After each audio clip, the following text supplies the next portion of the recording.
எப்படி எல்லாம் இருக்க போது, கிரகங்கள் என்னவெல்லாம் பண்ண போகுதுன்னா, தலைக்கு மேல இத்தனை கிரகம் போதுமா?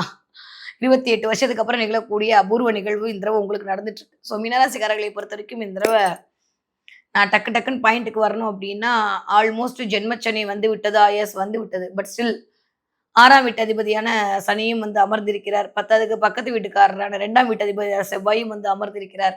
ஸோ 3ஆம் வீட்டு அதிபதி வந்து 2ஆம் வீட்ல அமர்ந்திருக்கிறார். இந்த மாதிரியான ஒரு கான்செப்ட்டோட கொஞ்சம் அதிகமா இருக்கக்கூடிய அடுத்து அப்படியே 4ஆம் வீட்டு அதிபதியான புதனும் வந்து 10ஆம் தேதிக்கு மேல ஒரு டிராவல குடுக்க போறாரு உங்க தலைக்கு மேல.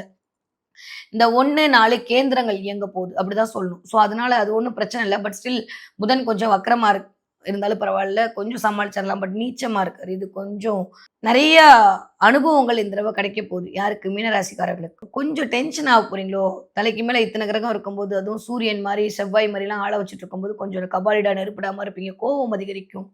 வீட்ல வந்து 7ஆம் பார்வையா சனி பார்க்கும்போது, எல்லா கிரகமும் 7ஆம் இடத்த பார்க்கும்போது, கொஞ்சம் ஆ நம்ம கை ஓங்கி இருக்கணும் அப்படின்றதுக்காக சில விஷயங்கள் மேற்கொள்வீர்கள். சும்மா அந்த ஒரு படத்துல வடிவேல் கோவை சரளாவ தூக்கி போட்டு அந்த மாரிலாம் நடக்கும். ஆனா கடைசியில உள்ள நடக்கணும் உங்களுக்கே தெரியும் இல்லையா? அதனால கொஞ்சம் பொண்டாட்டிக்கிட்ட அடக்கி வாசிக்கணும். இல்லாட்டி மத்த கிரகங்கள்லாம் பிம்பிளிக்கா பிளானே காட்டிடும்.